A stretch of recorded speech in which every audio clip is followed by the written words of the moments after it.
Welcome. My name is DeAnna, and I'm here to reflect with you on messages I received from my mother and what is it that I want to pass on to my daughter and to the girls living today on our planet Earth. My mother passed on to me a mixed bag, I would say. I'd like to start with telling you a story that to me encapsulates who she was as a person. My mother was taken to concentration camp when she was 10 years old with her mother.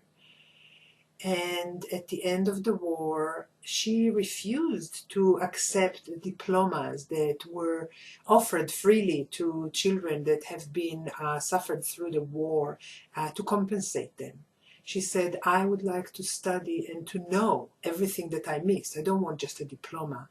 And so as a teen girl, she sat in the morning with 10-year-old kids in school to catch up and learn everything she missed during the war years. And she went to night school with teens her age in order to advance her studies. Then she eventually graduated the Bucharest University with an MA in Romania and fulfilled herself in many ways in Israel, where my family have immigrated to. I have learned so much from my mother. I owe her the lessons of integrity and determination. In her footsteps, I have followed my own dreams and I have actualized my visions, and I have my mother to thank for that. Yet, interestingly enough, my mother's message to me, consciously and unconsciously both, was that she achieved all of that, not as a woman, but as a human being, in some ways despite of being a woman. As a woman, she passed on to me a constant worry about her body and her weight. She passed on to me very negative messages about menstruation. She treated it and told me to treat it as a necessary nuisance to be tolerated. It was a curse. It was something that she thought of as dirty, even though she didn't speak the word dirty. She kept telling me again and again that I have to wash, and the message underlying was that our blood is dirty.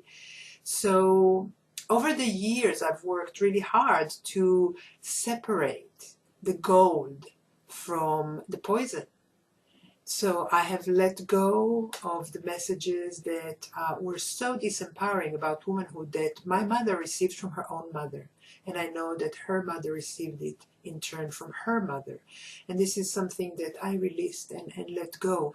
And what I am taking with me and passing on to my daughter is the real following of our dreams and our visions. And yet I'm also passing on to her the sacredness of our body and our blood as women. And this is what I want to pass on to today's girls as well as my daughter.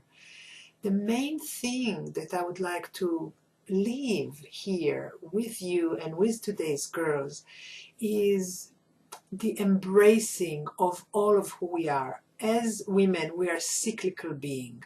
We are outgoing and we are withdrawing inward. We are waxing and we are waning with the moon and like the moon. And my main passion is to invite us all to embrace all of our facets. We are a myriad. We are a rainbow of ways of being. And we are not this or that. We are the whole. And I invite my daughter, myself, and all of you to really embrace the multitude of who you are as one being, you. Many blessings.